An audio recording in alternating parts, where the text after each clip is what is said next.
Imagine everything you thought about ancient wisdom being outdated was wrong. Imagine discovering that the solutions to your deepest struggles, the answers to questions you've been asking silently at night, were already revealed 400 years ago. In a dusty desert where no skyscrapers touched the sky and no internet linked people's hearts, words were spoken that would outlive empires, revolutions, and entire civilizations.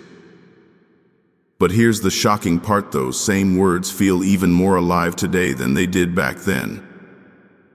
We live in an age of instant information, endless entertainment, and overwhelming choice, yet people are more anxious, more lost, and more desperate for meaning than ever before.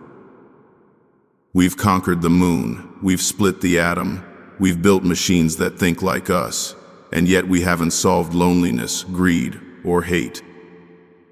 And that is why so many are turning back to a message they thought was from the past, because it speaks to their present in a way nothing else can. The Quran and the teachings of the Prophet Muhammad weren't meant to be relics in museums. They were designed to guide every generation, no matter how advanced or broken. The questions humans ask at their core, who am I? Why am I here? What truly matters? Haven't changed, even if our surroundings have. And when you hear how Islam answers those questions, you start to realize something unsettling. Maybe the future was always hidden in the past. We think we've evolved beyond the problems of the 7th century, but have we really? Wars still erupt over power and greed. Families still break apart from pride and betrayal. People still struggle with envy, loneliness, and the aching hunger for meaning in their lives. Strip away the technology, the glass towers, the glowing screens, and what's left is the same fragile heart beating with the same fears and desires as those who walked the earth over 1,000 years ago. That's why the words of the Quran strike so deeply. They speak to the human soul, not just the human era. When it says, "Surely in the remembrance of God do hearts find rest," it's not just talking about people who lived in tents under desert stars. It's talking about you scrolling at 2 a.m., overwhelmed and restless, desperate for peace in the chaos of your own thoughts. The struggles that haunted them haunt us too, only dressed in modern clothes. And maybe that's the most humbling realization of all. For all our progress, the human condition hasn't changed, and that's exactly why Islam's wisdom feels like it was written for right now. There's something unsettling about living in a world where everyone is free to define what's right and wrong for themselves. At first, it sounds liberating, no one telling you what to do, no rules holding you back. But look closer, and you realize it creates chaos. What one person calls freedom, another calls harm. What one culture celebrates, another condemns. We've replaced universal truths with shifting trends, and people are left confused, always second-guessing if they're living the right way. Today's right might be tomorrow's wrong, and what was condemned last year might be glorified next week. But Islam cut through this confusion with something radical: unchanging principles given by the one who created human beings and knows what's good for them. Honesty is always good, even if it costs you. Oppression is always evil, even if the world cheers it on. Life is always sacred, no matter where it's lived. These aren't up for debate, they aren't revised every decade, and they don't bow to trends. When you anchor yourself to something unchanging, you find stability in the middle of a storm. And in a time where people feel like they're drowning in conflicting messages, this clarity feels like oxygen. Imagine waking up every day knowing that your moral compass doesn't depend on social media algorithms, political agendas, or the approval of strangers. It depends on the Creator who never changes and never misguides. That's the gift Islam offers, and it's why so many who feel lost today are searching for something timeless rather than something new. But clarity in morals is only part of what people crave, because even when we know what's right, life feels overwhelming. Modern life is louder than it's ever been. Our pockets vibrate with notifications, our minds race with endless comparisons, and we're constantly told we're not enough, not successful enough, not attractive enough, not happy enough. Anxiety has become the background noise of our lives, and we keep searching for silence in all the wrong places. We scroll, we binge, we chase fleeting pleasures, but the emptiness always returns. 1400 years ago, in a world without electricity or smartphones, the Prophet Muhammad taught something revolutionary. True peace doesn't come from having less noise around you. It comes from having more remembrance of God within you. The daily prayers in Islam are not random rituals. They are 5 sacred pauses, 5 moments where the world stops and you step out of chaos into clarity. When you bow your head, your heart whispers what your mouth sometimes can't. Help me, guide me, forgive me. And somehow, that act of surrender doesn't weaken you, it strengthens you. In a culture where everyone is exhausted from pretending they have it all together, admitting you need God is the most freeing thing you can do. That's why Islam's rhythm feels almost prophetic for modern times. It forces you to pause when the world wants you to rush. It calls you inward when everything outside pulls you outward. And it reminds you, over and over again, that peace isn't found in escaping life, it's found in remembering the one who gave it to you. Revenge feels good in the moment. When someone hurts us, every part of us screams to hurt them back. We replay the insult, the betrayal, the injustice over and over in our minds, imagining what we could say or do to make them feel what we felt. The world encourages this, movies glorify revenge, social media thrives on call-outs and public shaming, and even friends sometimes cheer us on when we seek payback. But Islam offers a different path, one that feels almost impossible yet deeply liberating: forgiveness, even when you have the power to punish. The Prophet Muhammad endured insults, violence, and betrayal, yet when he finally stood in victory over the very people who tried to kill him, he forgave them. He didn't humiliate them, didn't seek vengeance, he set them free. Forgiveness in Islam isn't weakness, it's strength of the highest order, because it means conquering your ego instead of someone else's. And forgiveness doesn't erase justice, it simply frees your heart from the prison of anger while still allowing accountability to exist. In a time where grudges can last for years and families are torn apart over pride, the act of forgiving can be revolutionary. It heals you more than it heals the person you forgive, because it allows you to move forward without carrying the heavy weight of hatred on your back. This is not about pretending nothing happened, it's about choosing peace over poison. And in today's culture of outrage, where we're constantly pushed to react, forgive, and retaliate instantly, the ability to pause, breathe, and forgive is nothing short of life-saving. Forgiveness doesn't mean forgetting.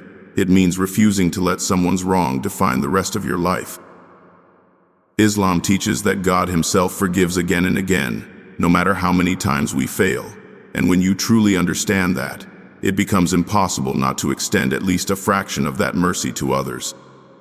But forgiveness alone doesn't heal a society drowning in inequality and greed. Look around, billions suffer in poverty while others live in unimaginable excess. Wealth is hoarded, not shared.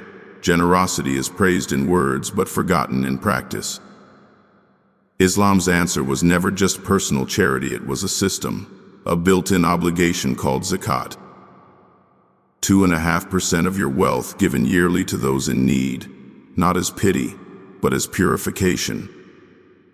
It purifies the wealth of the giver and uplifts the dignity of the receiver.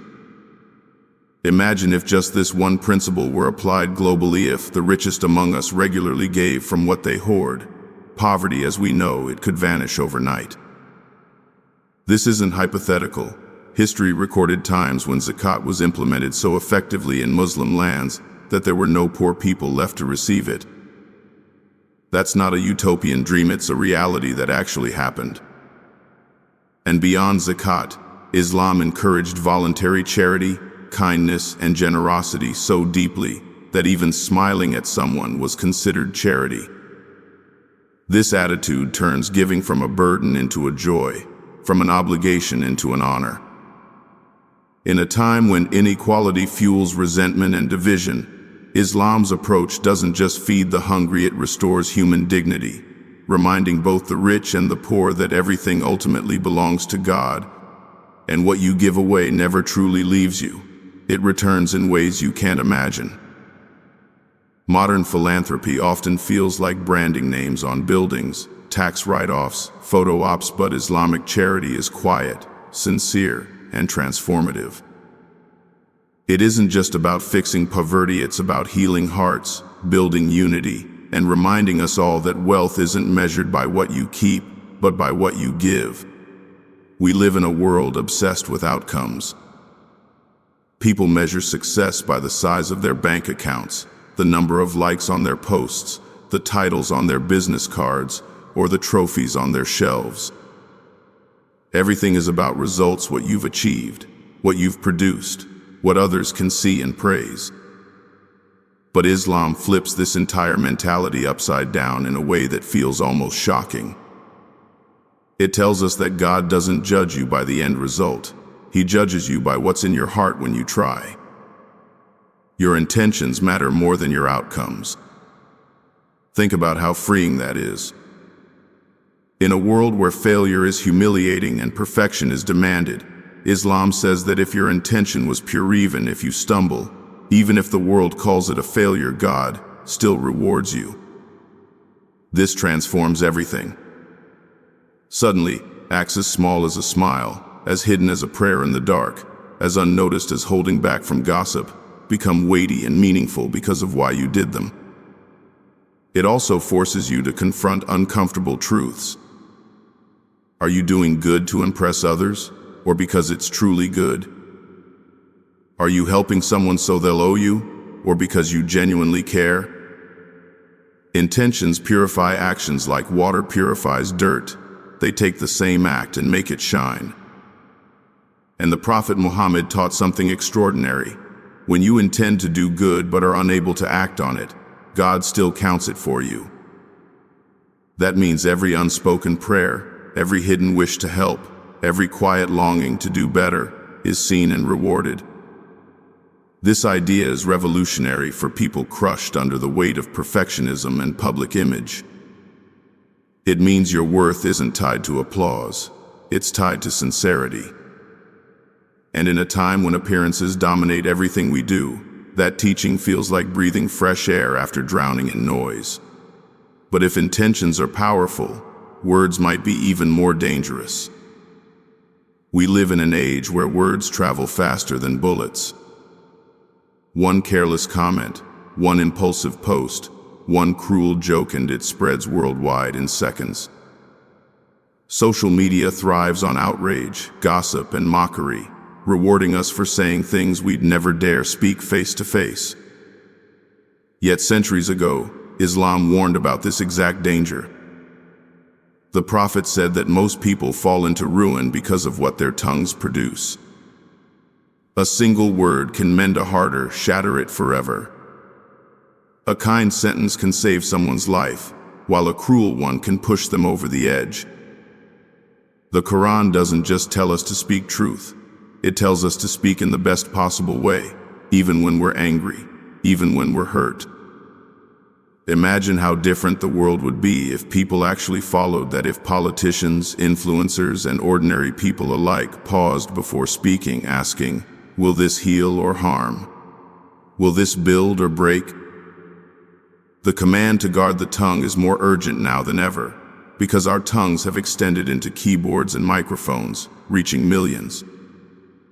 Words once whispered in private are now broadcast to strangers, and their impact lingers long after we forget them. Islam's teaching isn't about silencing yourself, it's about speaking with purpose, about understanding that every word carries weight in this world and the next. And the beauty of it is that the same power used to harm can also be used to heal. One kind comment online can stop someone from giving up on themselves. One gentle word can spark reconciliation between people who've been enemies for years.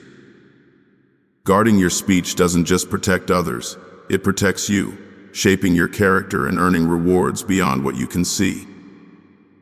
In a culture addicted to shouting, the wisdom of measured, mindful speech might be the most radical and transformative teaching of all.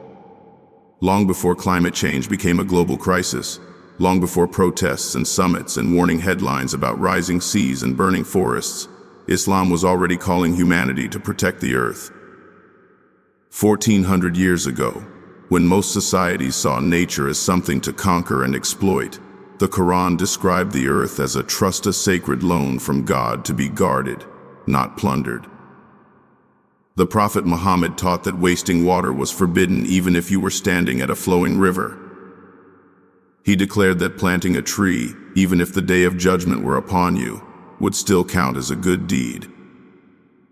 These weren't poetic suggestions, they were commands, deeply woven into daily life. And think about how advanced that idea was. In an era where no one imagined factories polluting skies or plastic choking oceans, Islam was already shaping a worldview that placed humans as caretakers, not owners, of creation. Fast forward to now, and the relevance is almost chilling. We face mass extinctions, poisoned air, and collapsing ecosystems, all because we treated the planet as disposable. Islam's call feels prophetic. Do not corrupt the earth after it has been set right. It's not just about recycling or avoiding waste.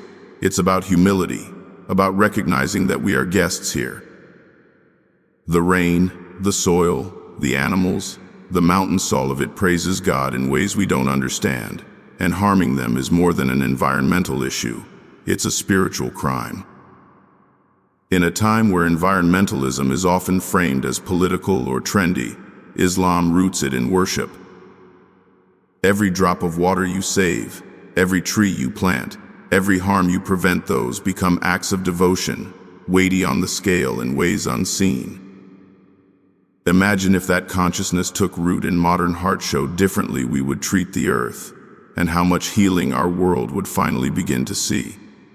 Justice is another concept the world claims to value, but constantly struggles to uphold.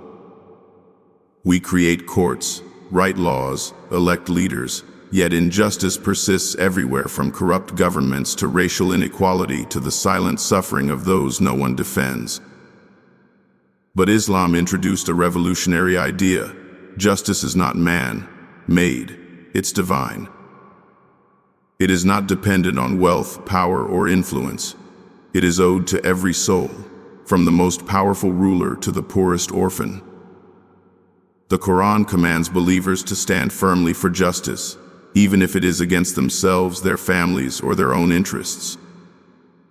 That means no excuses, no favoritism, no bending the rules to protect those we love.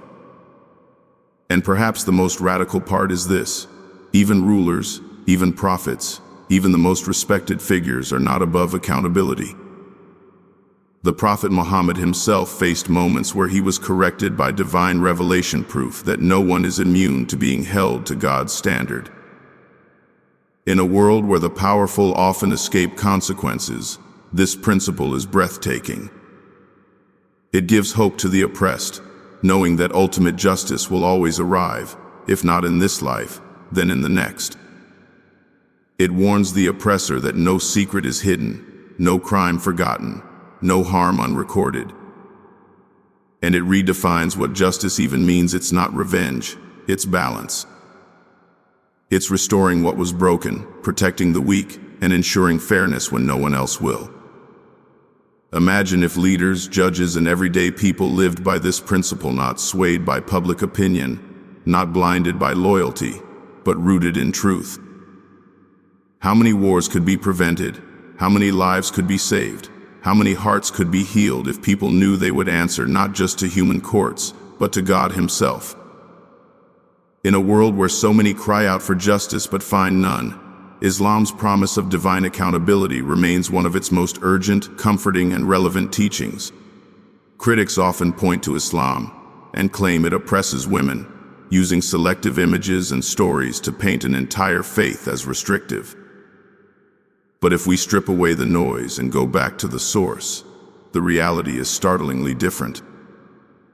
1400 years ago, in a time when women in much of the world were treated as property, Islam revealed verses that gave them inheritance rights, financial independence, and legal standing in marriage and divorce. This wasn't just unusual, it was revolutionary. Women could own businesses, earn their own money, keep their earnings separate from their husbands, and refuse marriages they didn't want. They could seek knowledge, debate scholars, and even lead armies if capable. One of the Prophet Muhammad's own wives, Khadijah, was a successful merchant whose support was vital to the earliest days of Islam. Another wife, Aisha, became one of the most influential scholars in Islamic history, narrating thousands of prophetic traditions and shaping Islamic law for centuries. While other societies silenced women, Islam elevated their voices. Over time, culture, not the religion itself, introduced barriers and misconceptions. People confused patriarchal customs with divine commands and blamed Islam for injustices that Islam actually forbade. When the Quran spoke of modesty, it spoke to both men and women. When it spoke of honor, it demanded honor for both genders equally. The Prophet himself taught that the best of men are those who are best to their women. These teachings weren't relics. They remain relevant because the world still struggles with gender inequality. Women still fight for fair pay, safety, respect, and dignity, proving that Islam's original message is not outdated. It's waiting to be rediscovered in its pure form. When people truly understand this history, the narrative shifts not from oppression to freedom, but from misconception to clarity, and that shift has the power to heal generations of misunderstanding. In a world of endless indulgence, where every desire can be satisfied instantly with a click, swipe, or tap, self-control feels almost impossible. We are surrounded by food, entertainment, and distractions every second of the day, yet still hungry for something deeper. Islam's practice of fasting speaks directly to this emptiness, not by adding more, but by teaching us to embrace less. During Ramadan, Muslims abstain from food, drink, and other physical needs from sunrise to sunset. On the surface, it looks like deprivation, but in reality, it's liberation. By choosing to refrain from what is normally allowed, you train your soul to resist what is forbidden. You learn gratitude for simple blessings you once ignored: a glass of water, a piece of bread, a deep breath at sunset. But the benefits of fasting go beyond spirituality. Modern science now confirms what Islam taught centuries ago. Intermittent fasting improves health, resets metabolism, reduces inflammation, and even sharpens the mind. Yet fasting in Islam isn't about weight loss or detox, it's about empathy and discipline. When your stomach aches with hunger, you understand the pain of the poor in a way words alone could never teach. And when you break your fast surrounded by family, friends, and community, you rediscover the joy of togetherness, a joy money can't buy. The Prophet Muhammad said that God loves the smell of a fasting person's breath more than the scent of musk, because what matters isn't appearance, but sacrifice. In a culture addicted to more food, more pleasure, more consumption, fasting is radical. It's a protest against the ego, a statement that says, I am not a slave to my desires. And when the fast ends, you don't just return to eating, you return transformed, grateful, humble, and closer to God. Tribalism has always been one of humanity's deepest flaws. We divide ourselves by race, nationality, language, and status, convinced that some invisible boundary makes us superior to those on the other side. 1400 years ago, this division was brutal. Tribes waged wars over bloodlines, enslaved outsiders, and measured worth by ancestry. Into this fractured world came a message so radical it shook entire societies. No Arab is superior to a non-Arab, no white over black, no rich over poor except by piety and character. The Prophet Muhammad declared that all humanity descends from the same origin, all equally servants before God. This teaching shattered centuries of arrogance in a single sentence. And though the world today looks different with global borders and modern nations, the divisions remain eerily familiar. Racism still poisons hearts. Nationalism still fuels conflict. Social class still determines opportunity and treatment. Islam's vision of brotherhood isn't just poetic, it's revolutionary. Imagine a world where your worth isn't tied to your passport, your last name, or the color of your skin, but to your character alone. That vision exists in Islam, not as an unattainable dream, but as a command. It's why early Muslims of every background, black, white, Arab, Persian, African, stood shoulder to shoulder in prayer, erasing centuries of prejudice in a single act of worship. This unity was so profound that it became one of the earliest proofs of Islam's truth to those who witnessed it. Here were people who should have been enemies, praying as equals, calling each other brothers and sisters. And today, in a world where people are still judged by the surface, this teaching isn't just relevant, it's desperately needed. But unity alone isn't enough if we live in extremes. Look around at modern life, and you'll see imbalance everywhere. Some people chase wealth so hard they sacrifice family and health. Others reject ambition entirely, drowning in apathy. Some overindulge in pleasure until they're numb. Others isolate themselves in rigid asceticism, cutting off from the world. Islam doesn't glorify either extreme. It calls itself the middle path, a way of balance that refuses to glorify excess or celebrate deprivation. The Prophet Muhammad warned against burning out, even in acts of worship. He advised moderation in prayer, in fasting, in generosity, in daily life. It's a reminder that God doesn't want us to destroy ourselves in the name of devotion, nor to drown ourselves in comfort. The middle path is harder than either extreme, because it demands constant awareness, checking yourself when you slip too far one way or the other. And this principle applies beyond religion. It's the key to mental health, to relationships, to work-life balance, to almost every part of modern living. Think of how many people today are exhausted from the hustle culture, chasing endless goals yet never satisfied. Or those who retreat from responsibility entirely, numbing themselves with distractions because life feels overwhelming. Islam's middle path cuts through both illusions. Don't abandon the world, but don't worship it either. Use what you have, enjoy blessings without arrogance, and never forget the one who gave them to you. This balance is rare in today's all-or-nothing mindset, but it's exactly what makes Islam timeless, teaching us not just how to believe, but how to live. We live in a world that has more material abundance than any generation before us, yet people have never felt more empty. We have access to luxuries and comforts that kings and queens of the past could never dream of. Instant entertainment, food delivered in minutes, endless shopping at our fingertips. Yet depression, anxiety, and a gnawing sense of purposelessness are at an all-time high.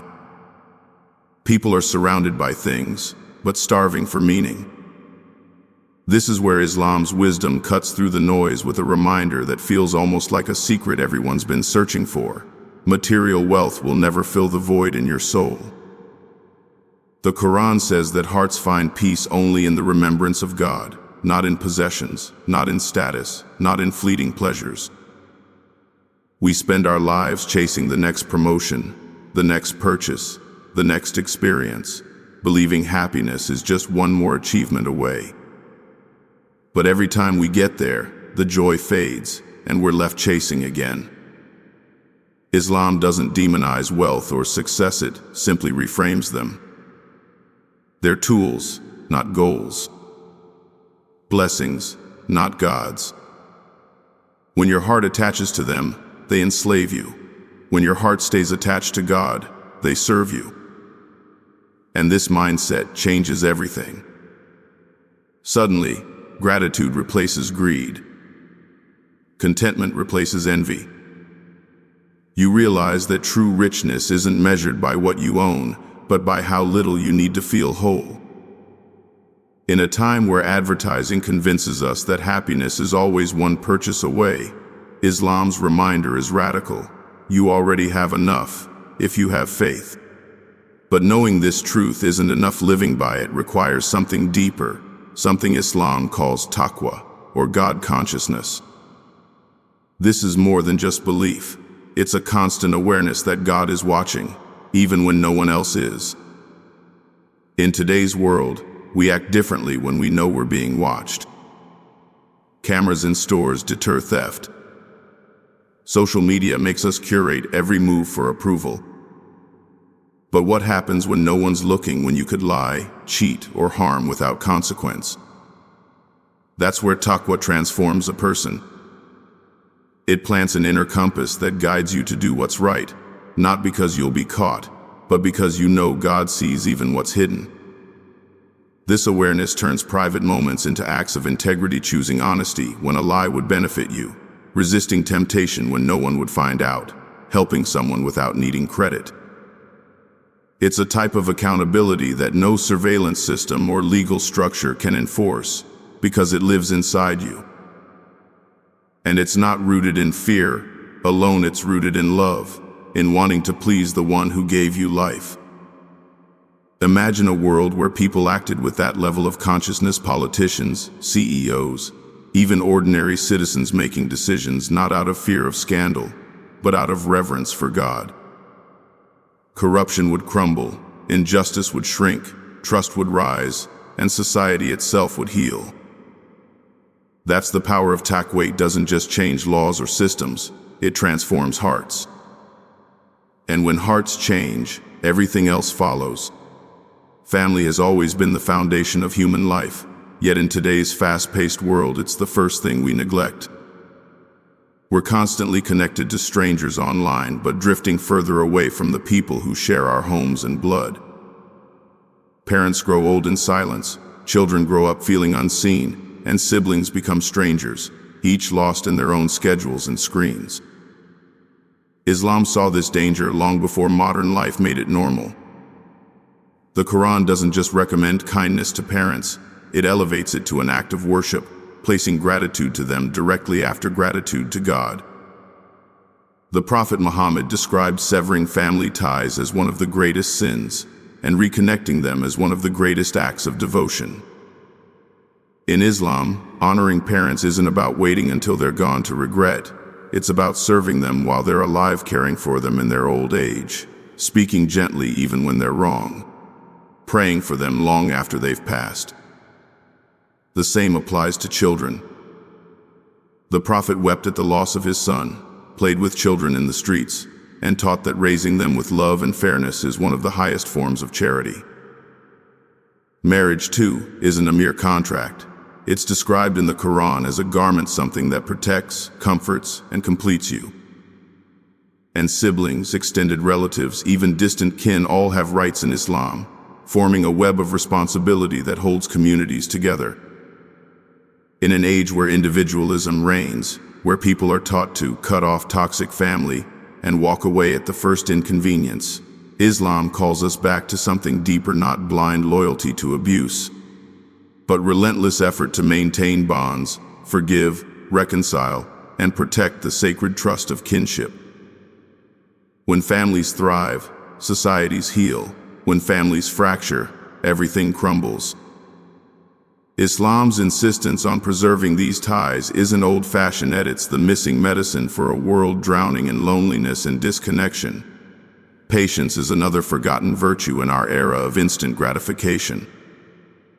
We live in a culture where everything is on demand: food delivered in minutes, entertainment streamed instantly, answers found with a single search. We've been trained to hate waiting, to see delays as disasters and obstacles as failures. Yet life inevitably tests us with waiting, with sickness that lingers, dreams that take years, injustices that don't vanish overnight. Islam reframes these moments not as curses, but as opportunities. The Quran repeatedly praises those who are patient, promising unimaginable reward for those who endure with faith. Patience isn't passive suffering, it's active trust. It's waking up each day choosing to persevere, choosing to hope, choosing to keep doing good even when nothing seems to change. The Prophet Muhammad's own life was a story of patience, years of persecution, hunger, loss of loved ones, and exile, yet never losing faith in God's plan. And this patience wasn't just for personal struggles, it extended to forgiving enemies, to enduring mockery, to maintaining calm when anger would have been justified. In a world that glorifies quick fixes and instant revenge, this kind of patience feels almost superhuman. But it's precisely this patience that transforms suffering into growth and despair into dignity. Modern science even confirms what believers have known for centuries. Patience reduces stress, strengthens resilience, and allows people to heal emotionally and physically. In Islam, patience isn't weakness, it's spiritual muscle. It's what carries you through heartbreak, through poverty, through injustice, and reminds you that no pain is wasted if borne with faith. Every tear counts, every silent struggle is recorded. Every moment you resist despair brings you closer to a God who promises that after hardship always comes ease. Knowledge today is everywhere, yet wisdom feels rare. We carry libraries in our pockets, able to access millions of books, lectures, and studies in seconds. But having information isn't the same as knowing what to do with it. We chase degrees and certifications, yet still feel empty, unsure why we're learning or what purpose it serves. Islam transformed the pursuit of knowledge from a means of power into an act of worship. The very first word revealed in the Quran was Iqra, read. That command didn't just spark literacy, it sparked a civilization that valued learning as a form of devotion. Seeking knowledge wasn't limited to scholars or clerics. Every believer was encouraged to learn, whether it was understanding the Quran, studying medicine, exploring the stars, or discovering new cures. Knowledge was never seen as separate from faith, it was a pathway to God. For centuries, this mindset propelled Muslims to the forefront of science, mathematics, architecture, and philosophy. They founded universities, translated and preserved ancient texts, pioneered algebra, developed hospitals, and mapped the stars, not because they sought fame, but because they saw every truth as a reflection of the Creator's signs. And this isn't just history, it's a challenge to us now. In a time where knowledge is often hoarded for profit, used for exploitation, or weaponized to manipulate, Islam's vision remains revolutionary. Seek knowledge to benefit humanity, to uplift others, to get closer to God, not to feed ego. When knowledge is pursued with pure intention, every discovery becomes sacred, every breakthrough an act of worship, and every lesson, big or small, a step toward understanding why we were placed on this earth. But knowledge alone can't heal the epidemic of loneliness that defines our age. Never in history have humans been more connected yet more isolated. We scroll through endless feeds of other people's lives, yet rarely experience true community. Depression and anxiety skyrocket as we trade deep human bonds for shallow digital interactions. Islam foresaw this hunger for belonging and built solutions right into its daily practices. Prayer isn't just personal, it's communal. 5 times a day, Muslims are called to stand shoulder to shoulder, rich and poor, young and old, strangers and family, united in the same words and movements. The weekly Friday prayer gathers entire communities, reconnecting people not just to God but to each other. Ramadan transforms nights into communal celebrations, where neighbors who barely spoke all year share meals and laughter. Hajj, the pilgrimage to Mecca, brings millions together in one place, erasing divisions of race, nationality, and class in the most powerful display of human equality on earth.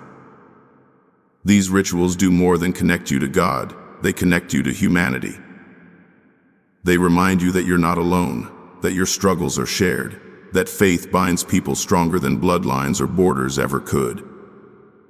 And even beyond formal worship, Islam encourages constant acts of community, visiting the sick, feeding the hungry, comforting the grieving, supporting the oppressed. In a world where isolation is slowly killing us, these simple acts revive us. They rebuild the village we've lost, restoring the sense of belonging we crave deep down. Community in Islam isn't an optional extra, it's woven into the fabric of faith. Because when people come together for something greater than themselves, hearts heal, loneliness fades, and lives transform in ways no algorithm could ever replace. Humility is almost impossible to find in a world that rewards ego at every turn. Everywhere you look, people are told to brand themselves, to shout their accomplishments, to fight for recognition before someone else takes it. Social media has turned life into a competition of who can appear the most perfect, the most successful, the most enviable. Yet the higher people climb on this ladder of self-promotion, the emptier they often feel, because no amount of likes or applause can satisfy the soul's craving for meaning. Islam offers a strikingly different pathon that doesn't demand shrinking yourself into worthlessness, but elevates you through humility. The Quran and the Prophet Muhammad repeatedly taught that true greatness belongs not to those who exalt themselves, but to those who serve others. The greatest figures in Islamic history, from prophets to scholars to saints, were known for their humility, not their arrogance. The Prophet himself, despite being the leader of an entire community, mended his own clothes, sat among the poor, and ate simple meals on the floor. He reminded people that all human beings come from dust and will return to dust, and that arrogance, even the weight of a mustard seed, could shut the gates of paradise. This teaching is radical in today's culture because it asks us to measure ourselves not by followers, titles, or wealth, but by character. Humility doesn't mean ignoring your worth. It means knowing your worth without needing to broadcast it. It means recognizing that every gift you have, talent, health, intelligence, opportunities, a trust from God, not a personal crown to flaunt. And the paradox is this: the more humble you become, the more at peace you feel, because you're no longer enslaved to the endless race for validation. In a world drowning in ego, humility might be the most liberating act of all. But what about those who feel they've fallen too far? Those who believe humility isn't enough because they're already broken beyond repair. In every generation, countless people have carried the weight of guilt, convinced that their mistakes define them forever. They avoid faith, not because they reject God, but because they believe God has already rejected them. Islam demolishes this despair with a message so tender and shocking it feels almost too good to be true. No matter how many sins you've committed, no matter how far you've strayed, God's mercy is always greater. The Quran speaks directly to the brokenhearted. Do not despair of the mercy of God. Indeed, God forgives all sins. It doesn't say some sins, or only small ones, it says all. The Prophet Muhammad described God's mercy as surpassing even a mother's love for her child, a mercy that runs toward you the moment you turn back, no matter how many times you've fallen before. This teaching isn't abstract. It transforms lives. It tells the addict that they are not defined by their addiction. It tells the person haunted by past mistakes that their story isn't over. It tells every soul who feels unworthy that God is closer than they imagine, waiting not with condemnation, but with forgiveness. And in a world that cancels people for a single wrong step, Islam's invitation to redemption feels revolutionary. It says your worst chapter can become the prelude to your greatest transformation. All it takes is turning back with sincerity, because God never tires of forgiving, even when we tire of asking. That hope, the chance to begin again, to rise from the ashes of our own mistakes, is what keeps countless hearts alive, no matter how heavy their past may be. Modern life has done everything it can to hide death. Hospitals tuck it away behind sterile walls, funerals are quiet and brief, and our culture does everything possible to distract us from the one truth no one can escape. One day we will leave this world. We scroll, we consume, we entertain ourselves endlessly, pretending death won't come, yet deep down it lingers in the back of every human mind. Islam doesn't shy away from death. It confronts it, not to terrify us, but to wake us up. The Prophet Muhammad advised remembering death often, calling it the destroyer of pleasures, not because life's joys are bad, but because when we remember they're temporary, we finally understand what truly matters. When you know your time here is limited, grudges lose their grip. Pride feels pointless. Every small kindness suddenly carries eternal weight. In Islam, death isn't the end, it's the doorway to a greater reality. This perspective transforms how believers live, turning every moment into an opportunity, every hardship into a test with meaning, every blessing into something to be grateful for before it slips away. And in a world terrified of aging and desperate to cling to youth, Islam offers peace. You were never meant to stay here forever, but you were always meant for something greater. Preparing for death doesn't mean abandoning life. It means living it fully, with purpose and without regret, knowing you will one day answer for what you've done. It's a reminder that the real tragedy isn't dying. The real tragedy is living without ever asking why. And what makes this even more profound is how much of what the Prophet foretold is unfolding before our very eyes.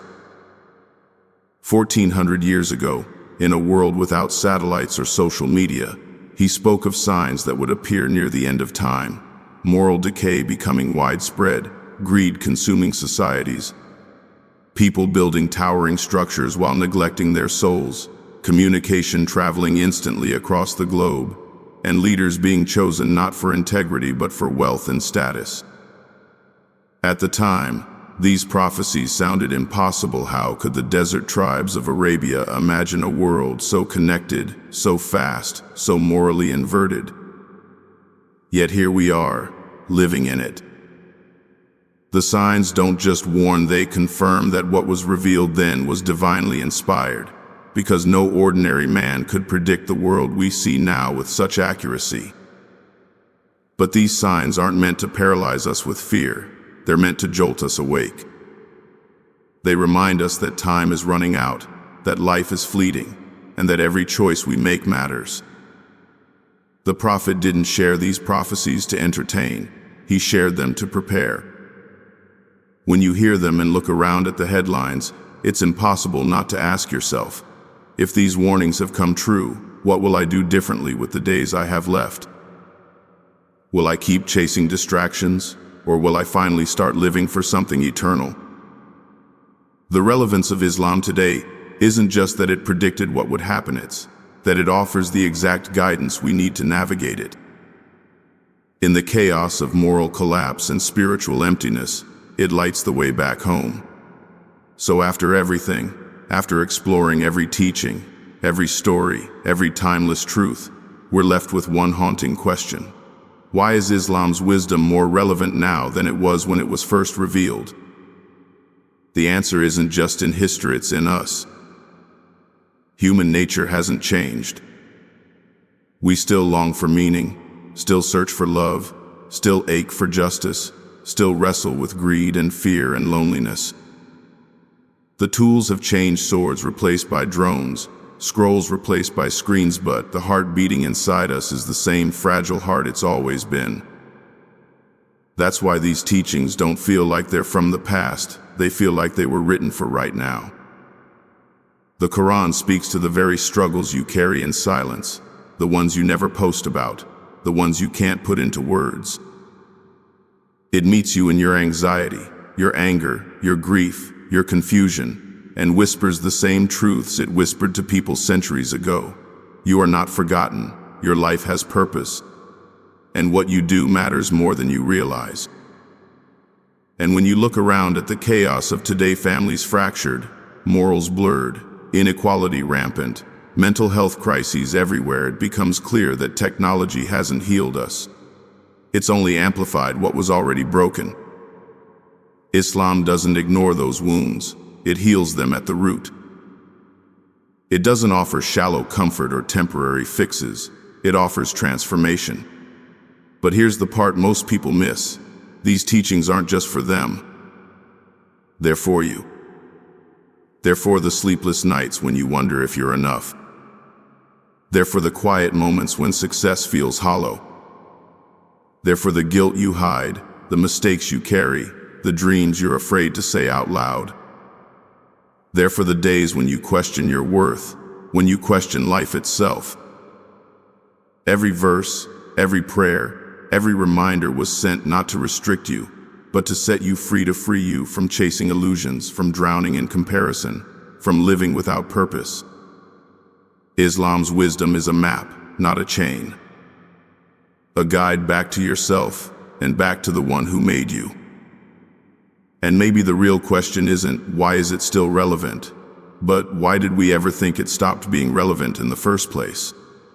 You could spend your whole life searching for meaning in places that will never give it: money, fame, approval, distractions. Or you could stop running and listen to the call that's been echoing through time since the desert sands first heard it.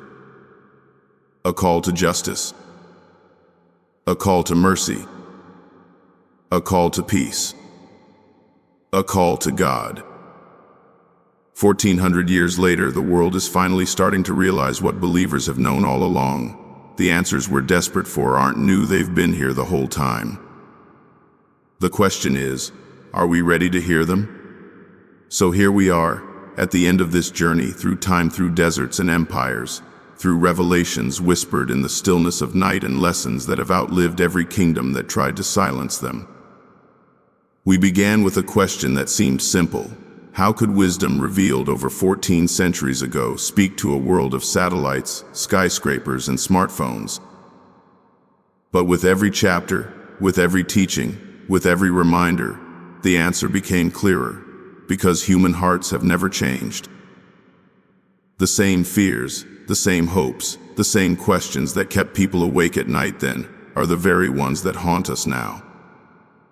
We may live in an age of artificial intelligence, but the ache for meaning, the hunger for connection, the longing for peace, those are as human as they've ever been.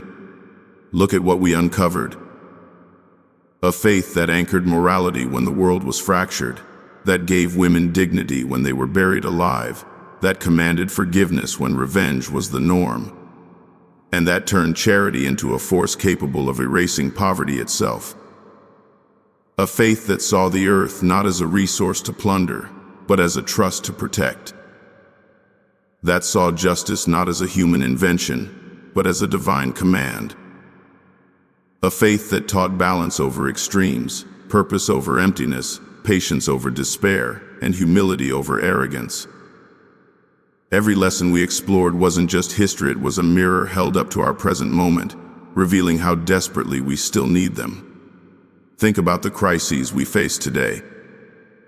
Environmental collapse, rising inequality, broken families, endless wars, anxiety and depression spreading faster than any virus. We have technology our ancestors could never dream of, yet we feel more disconnected than ever. We've built machines that can think, but we've forgotten how to feel. We've conquered space, but not the emptiness inside ourselves. And in this chaos, Islam's wisdom doesn't just whisper, it roars with relevance. It says, you were never meant to wander aimlessly. You were created with purpose. You were entrusted with this earth. You were called to serve, to love, to forgive, to seek, to rise again and again, no matter how many times you've fallen. This is the part that silences even the loudest skeptics. The teachings of Islam don't age. They don't belong to one people or one era. They are living truths, adaptable yet unchanging, capable of guiding a shepherd in the desert and a CEO in a glass tower, a teenager lost in a maze of social media, and an elder searching for peace at life's end. 1400 years later, the Quran still asks the same haunting questions. Will you not reflect? Will you not see? Will you not turn back? And every soul, no matter where they stand, feels the weight of those questions deep within. But the closing isn't just about history or philosophy, it's personal. It's about you. About the moments you've spent silently wondering why nothing feels enough. About the nights you've stared at the ceiling asking, what is all this for? About the guilt you carry from mistakes you thought defined you, and the hope you barely admit you still hold. Islam speaks directly into that silence. It tells you that you are not broken beyond repair, that every tear you've shed has been seen, that every prayer, even the ones you didn't know how to say, has been heard. It reminds you that life is temporary, but mercy is eternal, that your worth isn't measured by likes or wealth or titles, but by sincerity and effort, that no matter how far you've drifted, the way back is only one heartfelt turn away. And maybe that's what makes this wisdom more urgent than ever. The world is louder now. Distractions scream from every direction, pulling us away from what matters most. We're told to look everywhere but inward, to chase everything but peace, to run endlessly but never ask where we're going. Islam pauses that chaos. It tells you to breathe, to remember, to return. It doesn't promise a life free from hardship, but it promises that every hardship has meaning. It doesn't guarantee wealth or fame, but it guarantees something far greater, the chance to live with purpose and die with peace, knowing you ran toward something eternal. So where does that leave us? At a crossroads, the same one every generation before us has faced.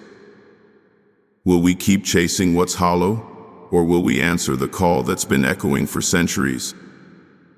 The call to live with justice, to love with mercy, to walk humbly, to care for this earth, to forgive when it's hardest, to rise every time we fall, and ultimately, to return to the one who placed us here, not by accident, but with intention.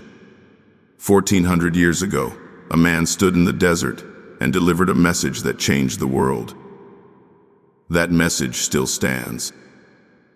It has outlived empires, weathered centuries, and now stands before you, waiting. The question is not whether it is still relevant. The question is whether we are ready to listen, whether we are brave enough to stop running, to silence the noise, to hear the truth that has been calling us home all along. Because the answers we seek are not somewhere new. They've been here, unchanging, waiting for us to finally return.